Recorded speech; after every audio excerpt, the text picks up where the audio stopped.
दोस्तों आज हम बात करने वाले हैं आप अगर अपना एक CPU घर के लिए या तो ऑफिस के लिए या नॉर्मली घर के लिए अगर कोई असेंबल करना चाहते हैं तो आप कैसे करेंगे। तो ये देखिए हमारे पास कोर i3 प्रोसेसर है, इसके सपोर्टेड जो मदरबोर्ड है ये आसूस के 81M ये है। उसके बाद ये रैम है 4 GB का, DDR3, बस स्पीड है 1600 और ये हो गया SSD solid state drive 240 GB, okay 240 GB। और ये हो गया मेरा प्रोसेसर और ये कूलिंग फैन, ओके। तो चलिए उसके बाद और ये है मेरा कैबिनेट। तो अब हम स्टार्ट करते हैं असेंबलिंग। तो दोस्तों प्रोसेस करने से पहले आप सभी से रिक्वेस्ट है कि आप हमारा जो चैनल है RK इन्फॉर्मेटिव, इसको आप लाइक कीजिए, सब्सक्राइब कीजिए और कमेंट कीजिए और हमारा जो नोटिफिकेशन बेल है उसको प्रेस कीजिए ताकि सबसे पहले हमारा जो अगर कोई भी वीडियो पोस्ट होता है तो आपके पास जो नोटिफिकेशन है वो सबसे पहले चला जाए।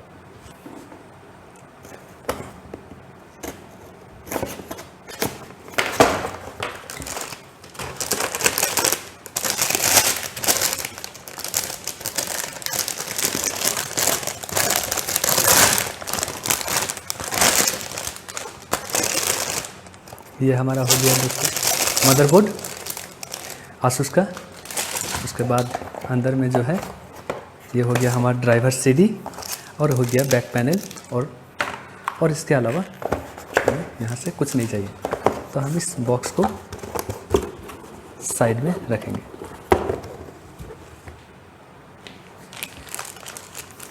ये मदरबोर्ड देखिए दोस्तों, ये हो गया प्रोसेसर का स्लॉट। हम जब प्रोसेसर को इंस्टॉल करेंगे तो यहाँ पे एक कवर दिया गया है जो प्रोसेसर का पिन है मदरबोर्ड में, इसको सेफ रखने के लिए, इसको अनप्लग करने के लिए यहाँ पे जो देखिए ये रिमूव का ऑप्शन साइन दिया गया है, आप यहाँ पे प्रेस करेंगे तो वो हट जाएगा। उसके बाद इस कवर को उठाने के लिए ये ऐसे हो, तो आप ये जो लॉक है आप इसको बाहर की तरफ खींचिए, ये ऐसा लगा हुआ है, ओके बाहर की तरफ। उसके बाद ये ऊपर की तरफ आ गया है। अब हम इंस्टॉल करते हैं हमारा जो प्रोसेसर है ये।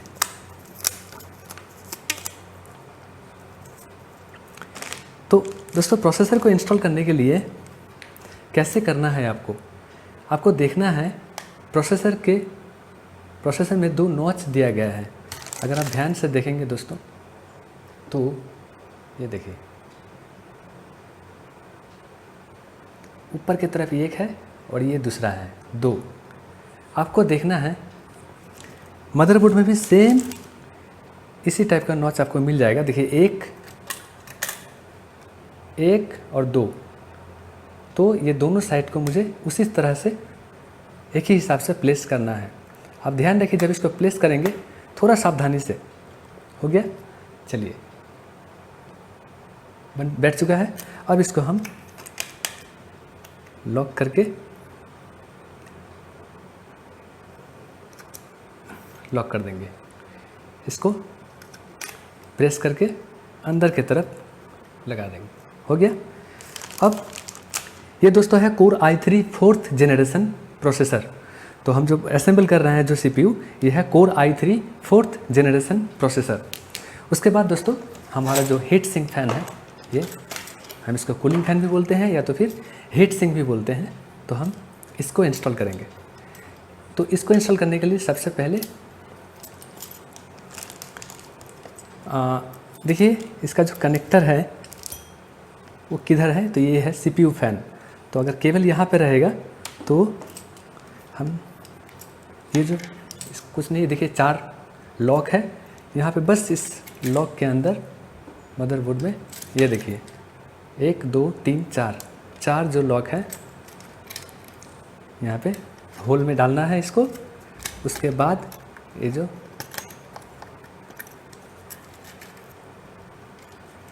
उसके बाद इसका जो लॉक है इसको अंदर की तरफ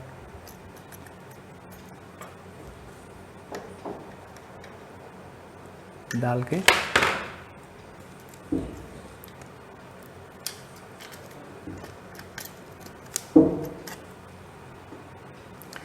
नहीं करना है दोस्तों, जस्ट इस होल में डाल के ये देखिए खाली प्रेस करना है। ये जो लॉक है इसको यहाँ पे डाल के आपको प्रेस करना है ताकि ये जो क्लिप है ये अंदर नहीं आ रहा है। तो सबसे पहले मुझे हाँ देखिए ये पीछे के देखिए चारों तरफ देखिए लॉक हो चुका है। अब हमें ये देखिए 4 पिन है, यहाँ भी 4 पिन है। यहाँ पे जस्ट इसको डाल के इसके अंदर आप कनेक्टर को कनेक्ट कर दीजिए। ठीक है, ये सॉकेट के अंदर घुस गया है और आ गया। तो ये हो गया हमारा प्रोसेसर इंस्टॉल हो, और ये हो गया हमारा DDR3 4GB रैम। चलिए इसको अब हम निकाल लेते हैं।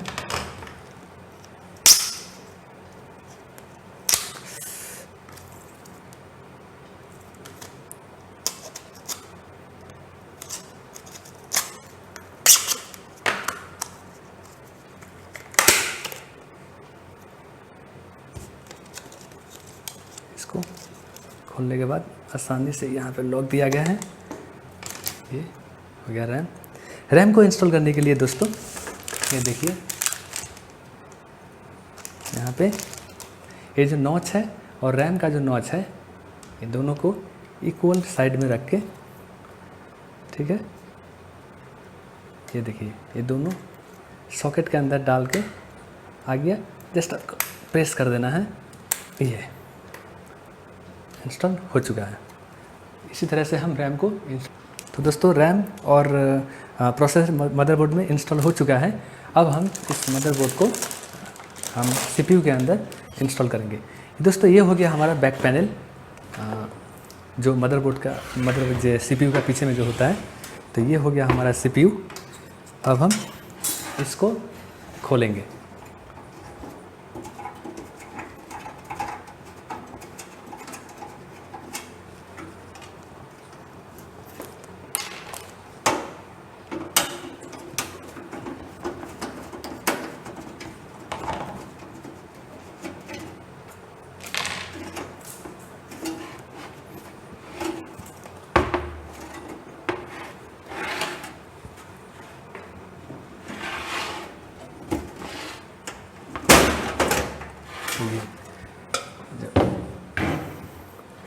एक बार आप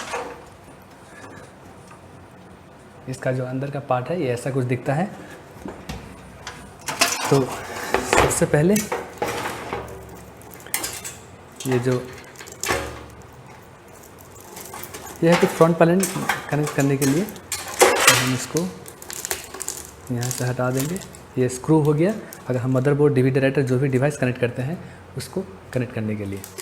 तो सबसे पहले दोस्तों हम इसको बाहर में रखेंगे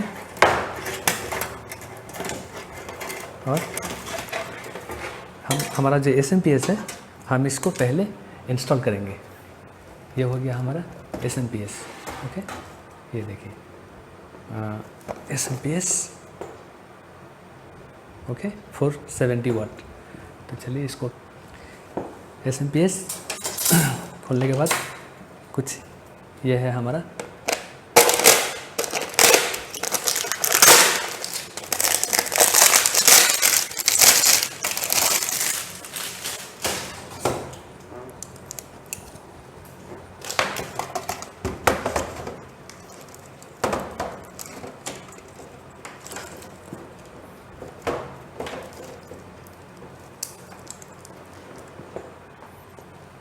तो SMPS ये है।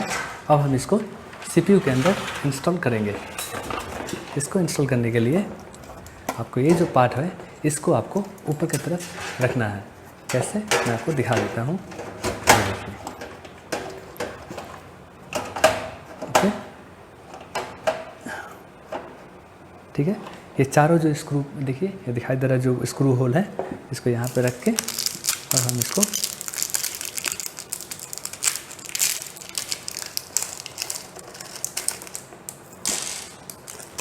इसका जो देखिए जो बड़ा हेड है जो स्क्रू का ये यहाँ पे इंस्टॉल होगा।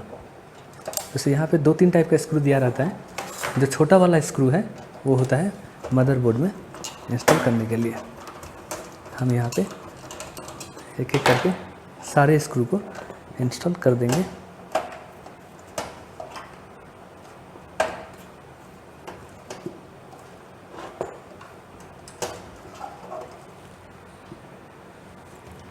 तो जो मेरा SMPS है ये इसी तरह से हम इसको सारे स्क्रू को टाइट करके ये मेरा SMPS इंस्टॉल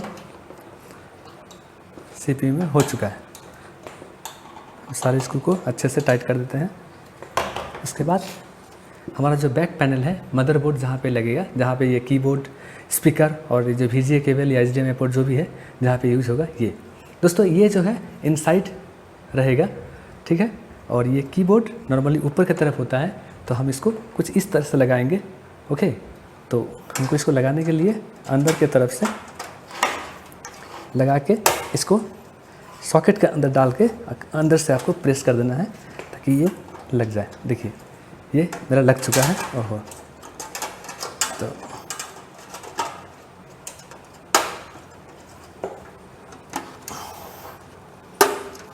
चलिए मेरा सॉकेट है वो लग चुका है। अब हम मदरबोर्ड को इंस्टॉल, दोस्तों मदरबोर्ड में सब कुछ इंस्टॉल हो चुका है। अब हम इसको CPU के अंदर कैसे इंस्टॉल करेंगे।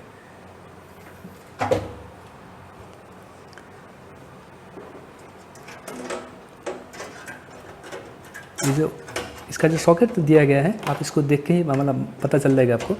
ये देखिए कीबोर्ड ये यहाँ सॉकेट के बाहर निकल चुका है, ठीक है। अभी CPU के अंदर जितने भी स्क्रू है ये छोटे वाले स्क्रू, ठीक है, इसको हम एक एक करके मदरबोर्ड को इंस्टॉल कर देंगे। दोस्तों ये देखिए चारों जो स्क्रू है हम नज़दीक लाते हैं। एक यहाँ पे 2, 3, 4 ये चारों स्क्रू लगा के मदरबोर्ड को CPU के साथ फिक्स कर देना है। हम कर चुके हैं। अब ये जो हमारा जो फ्रंट पैनल का जो कनेक्शन है हम इसको कर लेते हैं दोस्तों। मतलब ये जो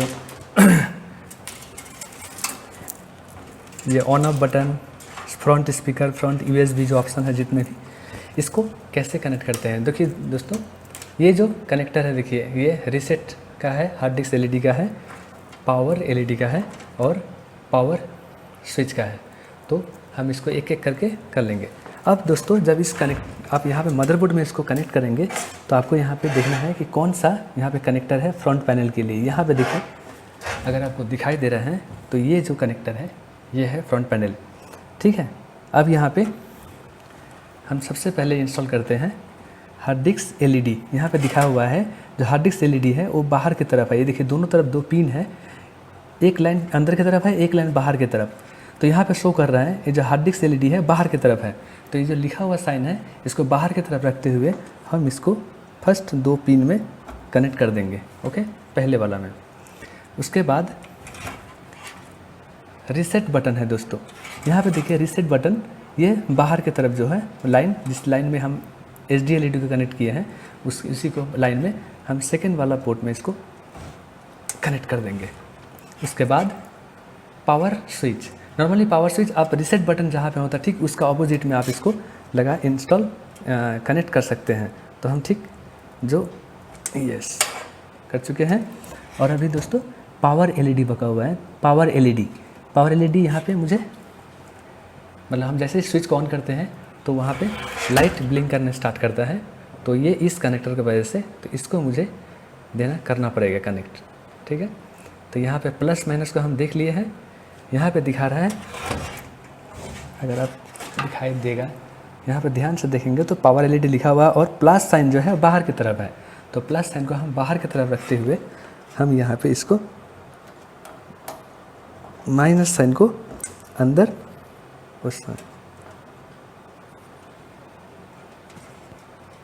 माइनस साइन को अंदर और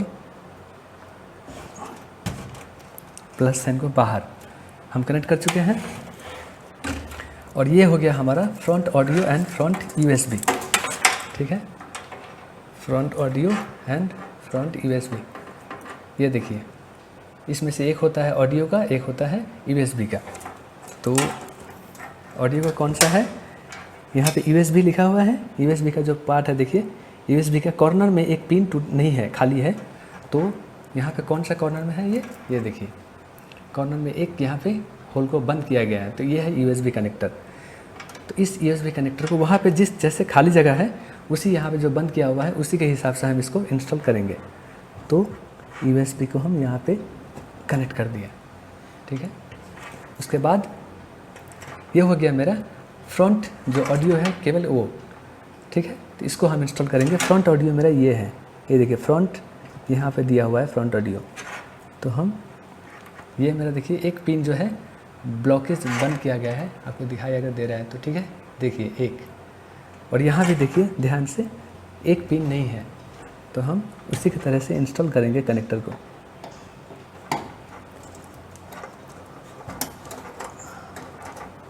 चलिए, मेरा फ्रंट ऑडियो भी इंस्टॉल हो चुका है। अभी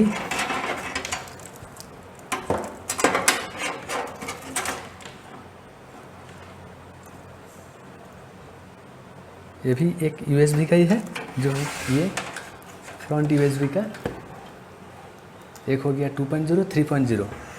दोस्तों ये जो 3.0 जो USB है इसके लिए दिया गया है ब्लू कलर का, ठीक है। USB 3.0 यहाँ पे लिखा हुआ, आप अगर ध्यान से देखेंगे कैमरे में तो आपको दिखाई देगा। तो यहाँ पे USB 3.0 जो कनेक्टर है, अगर आपको ये नहीं मिल रहा है तो इसको भी आप कनेक्ट कर सकते हैं, ठीक। ये देखिए USB, तो हम इसको यहाँ पे दिया गया है।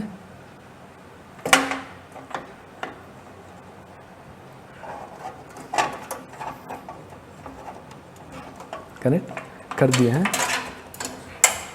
अब हम इसका जो SSD है हम उसको इंस्टॉल करेंगे, ठीक। यहाँ पे SD का ऑप्शन है, ठीक है। और ये मेरा SSD, अब हम इसको खोलते हैं। ये है SSD। अनबॉक्सिंग करने के बाद कुछ इस तरह से दिखता है। अब हम इसको इंस्टॉल करेंगे। तो इंस्टॉल करने के लिए देखिए यहाँ पे एक स्क्रू है लगाने के लिए, और यहाँ भी है। अगर आप इसको फ्लैट सरफेस में इंस्टॉल करना चाहते हैं इस तरह से, तो यहाँ भी स्क्रू का ऑप्शन दिया गया है, ठीक। अब हम इसको इंस्टॉल करते हैं। दोस्तों SSD इंस्टॉल करने के लिए मुझे इस जो अपोजिट वाला जो पैनल है, मुझे इसको भी ओपन कर लेना होगा। तो चलिए हम इसको ओपन कर लेते हैं।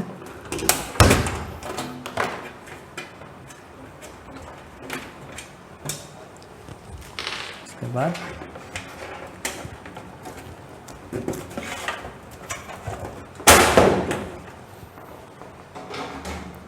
होने के बाद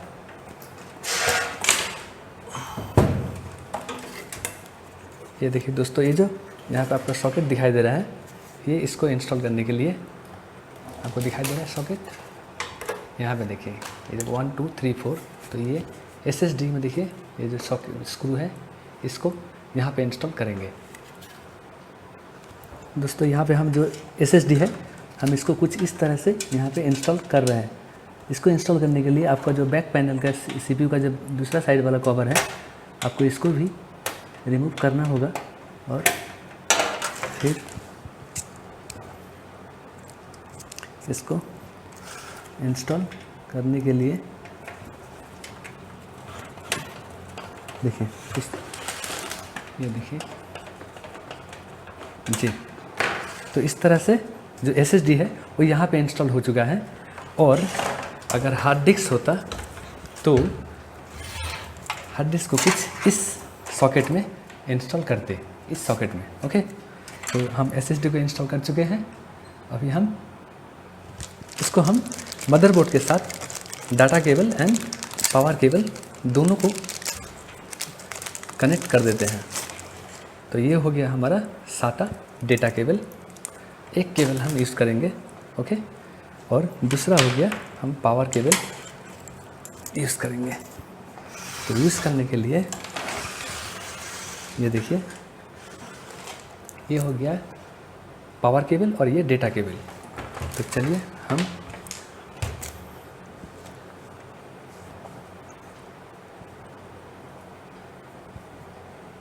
ये जो है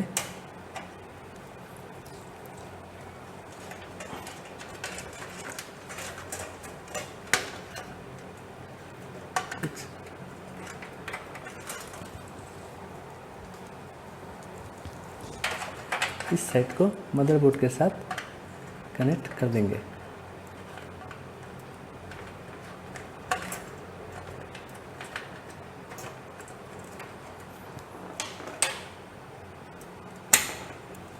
ठीक है, और इसको हम मदरबोर्ड में कनेक्ट करने के लिए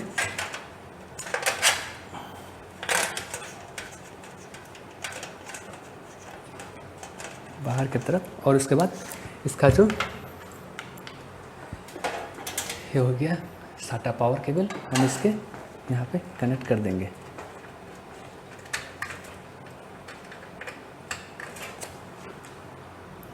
तो ये जो मेरा SSD कनेक्टर है वो डेटा केबल और पावर केबल के साथ कनेक्ट हो चुका है। अब हम इस डेटा केबल को इस होल के अंदर से मदरबोर्ड में कनेक्ट करने के लिए हम उस छोर चलते हैं, या तो फिर हम यहाँ से भी इसको अंदर की तरफ ले सकते हैं। ठीक है, तो अब इसका जो कवर है हम इसको बंद कर देते हैं क्योंकि इसका काम हो चुका है।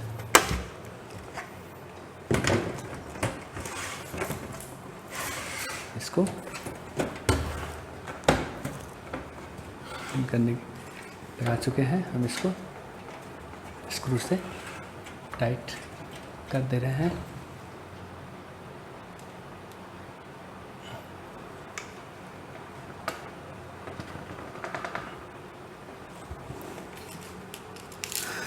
उसके बाद जो दूसरा स्क्रू है इसको भी हम टाइट कर देते हैं। तो ये इस तरह का जो पैनल है ये कंप्लीट हो चुका है।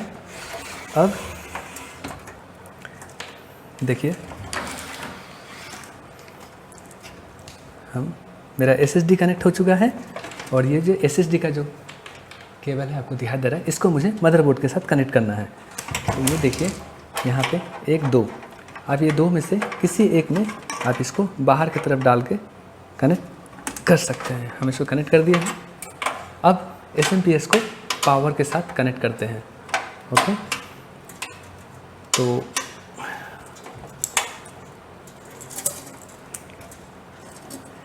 ये हो गया मेरा जो 24 पिन का जो कनेक्टर है मदरबोर्ड के साथ।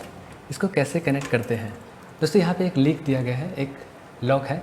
इस लॉक को एक मदरबोर्ड में यहाँ भी एक बाहर की तरफ है, तो नॉर्मली ये बाहर की तरफ होता है इस कनेक्टर में कनेक्ट करने के लिए।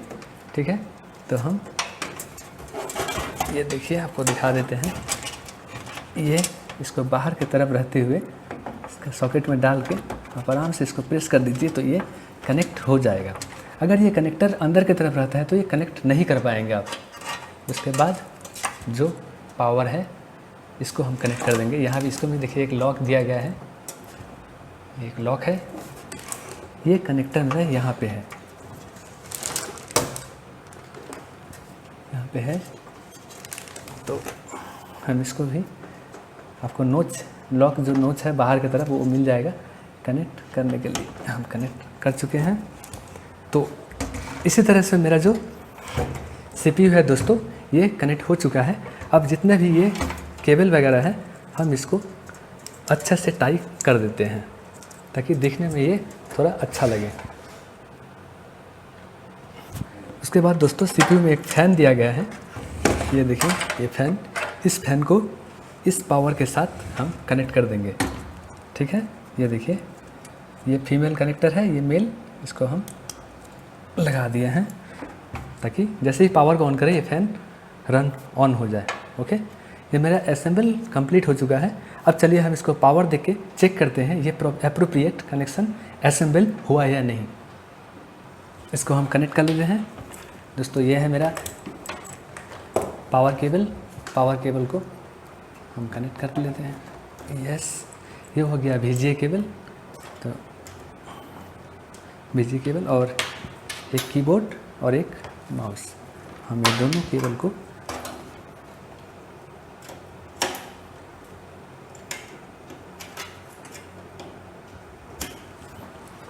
ऐसे कनेक्ट किए हैं। दोस्तों ये मेरा जो असेंबलिंग पार्ट था CPU ये कंप्लीट हो चुका है। अब हम चेक कर लेते हैं इसका जो मेरा असेंबलिंग प्रोसेस था वो ठीक ठाक हुआ या नहीं। अगर हम पावर ऑन करते हैं तो सिस्टम ऑन होता है या नहीं। चलिए हम ऑन करते हैं। ये रहा मेरा पावर स्विच। यस, देखिए जैसे ही हम पावर स्विच को ऑन किए मेरा CPU ऑन हो चुका है और ये रहा मेरा डिस्प्ले मॉनिटर में आ चुका है। तो डिस्प्ले आ चुका है मतलब मेरा जो असेंबली प्रोसेस था ये अप्रोप्रिएट रहा। ठीक है, तो इसी तरह से दोस्तों आप घर में आसानी से आप खुद थोड़ा ध्यान रखेंगे तो कोई चीज़ को एक CPU आप अपने हिसाब से असेंबल कर पाएंगे। Thank you.